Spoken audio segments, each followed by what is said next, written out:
Nice. How do I get it to start? Oh, it started! Well, fuck. Oh, damn it, I'm not supposed to swear. Ah!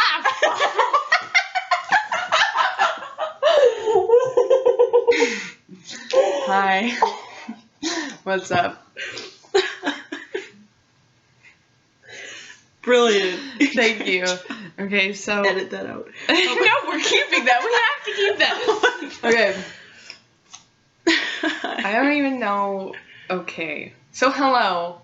I hate the sound of my own voice, so this is going to be interesting. I hate the sound of your voice, too. Oh,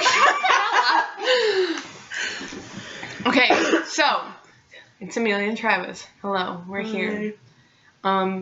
So, just quick background info. We live in the same town. We actually used to go to high school together. Mm-hmm. So that's why we're doing this video together, just because we live next to each other. You're like 10 minutes away from me, so it's kind of... It's like 5. Depends on lights.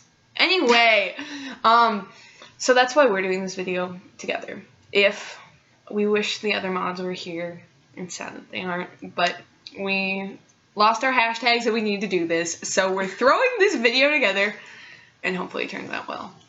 So let's get started. Apologize in advance. Okay. So we had to move because my mom and my brother got home and they were being really loud. So now we're in my basement. But it's okay. So, get off of your phone! My girlfriend. Okay. Okay. Anyway, so, we're gonna start with the different types of attraction. There's 5 different types of attraction. Aesthetic, sexual, romantic, sensual, and platonic. So, we'll start out with platonic attraction. That's seeing someone and being like, wow, I want to be friends with you. These are related to friend crushes, which are when you really, really want to be someone's friend. Like, more than you would with a normal person. So that's what platonic attraction is, wanting to have a platonic relationship with someone. Romantic attraction is when you want what is considered a romantic relationship with a specific person. Basically, you see someone and you're like, wow, I want to date you. Yes, you. This is different than platonic attraction, and it's different on a case-by-case basis based on what kind of person you are, what you consider to be romantic versus platonic. Different people consider different things to be crushes, stuff like that. It's really use your best judgment. Then there's aesthetic attraction, which is admiring someone and thinking they're attractive as you would a painting or a sunset in an objective sense. Like, wow, you're just really, really pretty. I don't want to touch you. I don't want to do anything with you. I don't want to date you. I just think you're really pretty. Wow, you exist. Sensual attraction is... I broke my pen. Sensual attraction is... I'm getting the pen taken away from me. Oh my god, I'm gonna fix it. Okay, so sensual attraction is when you see someone and you're like, wow, I want to cuddle you. It's basically you see a specific person and you want you want to physically touch them, whether that's hugs, kisses, hand holding, cuddling, you name it. Basically any sort of physical touch that doesn't involve genitals. Then that's what sexual attraction is. Sexual attraction is wanting what is considered sexual attraction or sexual contact, which is contact involving genitals with a specific other person. And sexual attraction is what determines sexual orientation and romantic.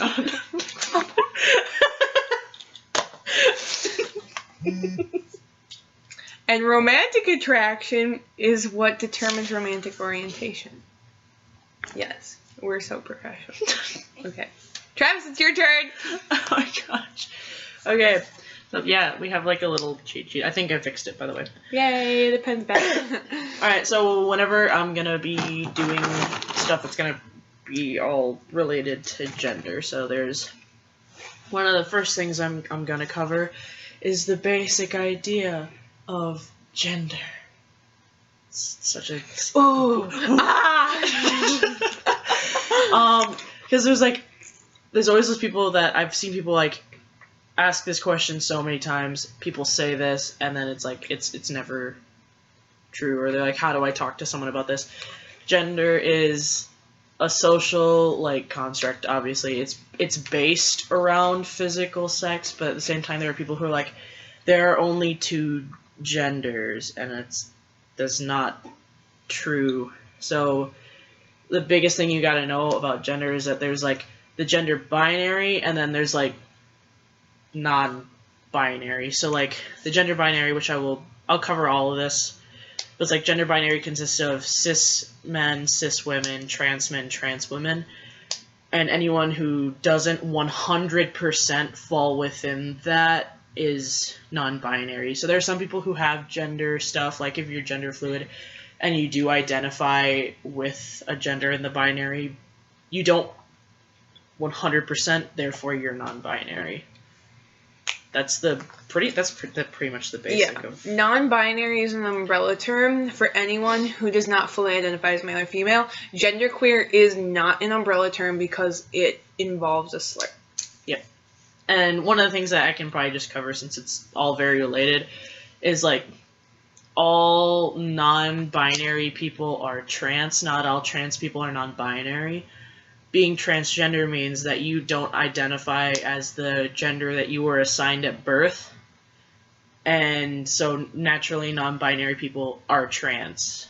So that's my bit. Okay. So far, pretty much. Yeah. So, moving right along. The next thing I'm going to talk about is what's the difference between bisexual, polysexual, and pansexual. This is a question we get asked a lot. Bisexual, the definition of bisexual is being attracted sexually to two or more genders. Polysexual is being attracted to multiple but not all genders. And pansexual is being attracted to all genders. So there's a lot of overlap with these, and that's kind of the beauty of what are known as multisexualities, basically people who are attracted to multiple genders or genitalia. Bisexual people, the reason that label exists as two or more, not just two, is because some people feel that it's disingenuous to identify as polysexual when they're only attracted to three genders. Or some people identify as bisexual and not poly or pansexual because they believe that it's easier for them in their day-to-day life to call themselves bisexual and explain that to other people versus taking extra time to explain what pansexual and polysexual is and what the difference is and everything like that. A lot of people just don't want to deal with it. So bi is two or more, poly is most but not all, and pan is all. Nice. Alright. Oh, excuse me. Sorry, I'm still in a little bit of a cold that I've had for like 3 years. You laugh. One of the things I was going to cover, it's a very important part of non-binary because I see a lot of this, and so I think it's something to cover is like gender fluidity is a pretty natural thing. I know there are a lot of people who experience like being gender fluid, gender flux, stuff like that, where it's like for some people it could be day by day, even different times during the day, or even as long as a few months.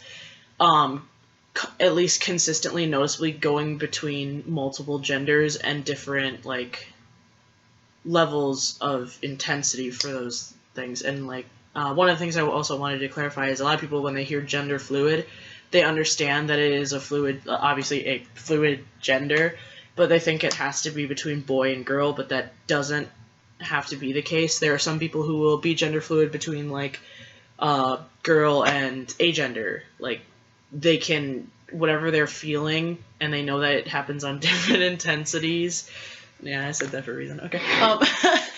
And so the gender fluid can work there. And by extent, there are also things like bigender, trigender, stuff like that, where you don't necessarily know if there's a change in those feelings, or at least it's not as aware. Like sometimes you can even feel them simultaneously. It's hard to It's basically, it's fluid, but also it's not. Yeah, like you understand. It's hard to explain, but when you hear someone say it and you've experienced it, you're also like, sense. Yeah.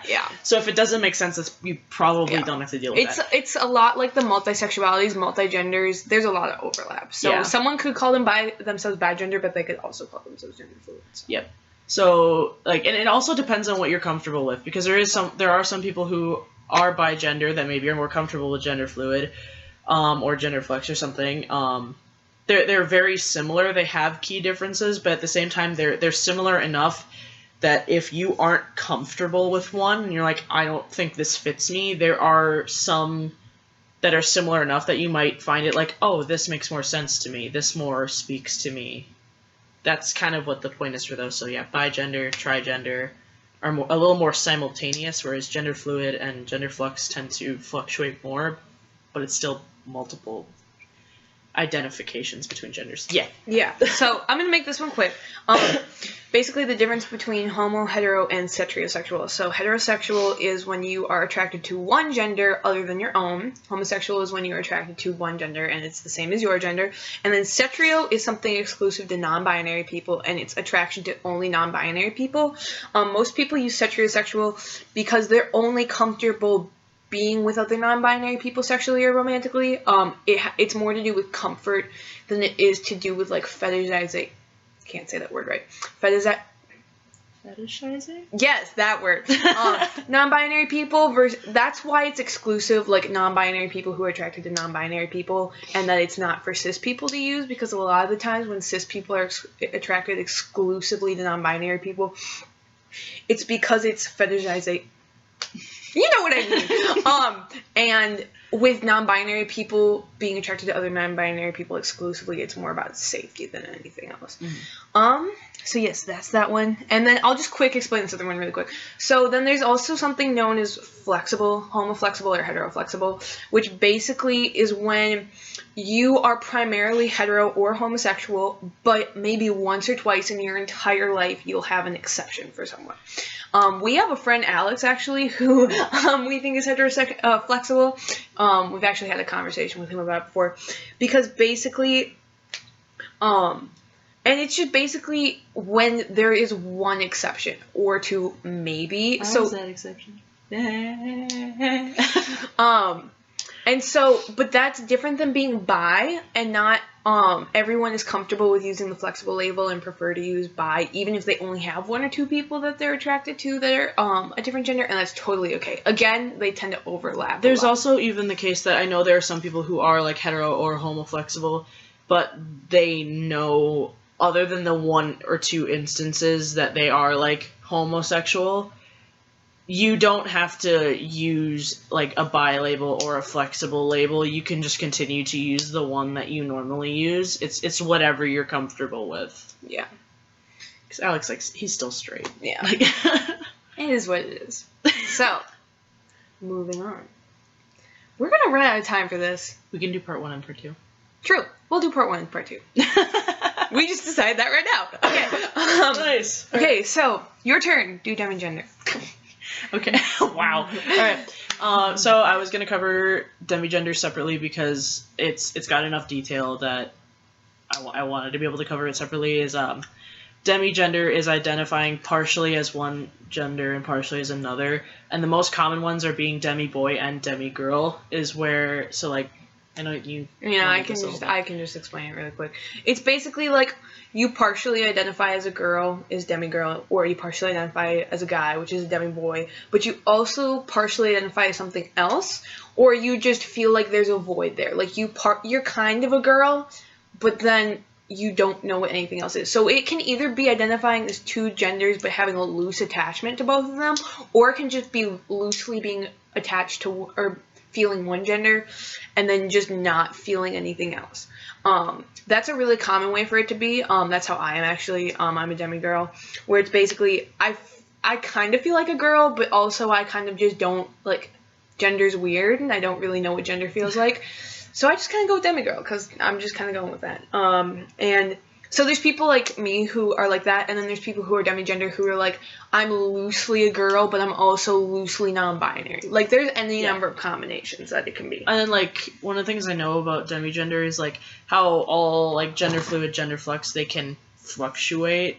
Demigender has, for oftentimes, not always, but for a lot of demigender people, it's kind of been a solid thing. Mm-hmm. Like, it's kind of weird to explain, but if someone was feeling, like, partially like a girl, but not totally, if they really thought about it, sometimes they could even percentage it. I've seen people who have been able to kind of be like, well, it almost feels like I'm this much. Mm-hmm. It's a lot more static than fluid. Yeah. So, like, that's the difference between demigender and being gender fluid or gender flux or bigender or trigender or whatever. Is that it's more static and it's less prone to change. So we're right about our time limit because we had that other piece that we had. Yeah, we did. Yeah. So we're gonna be done for now. We will be back with part 2. YouTube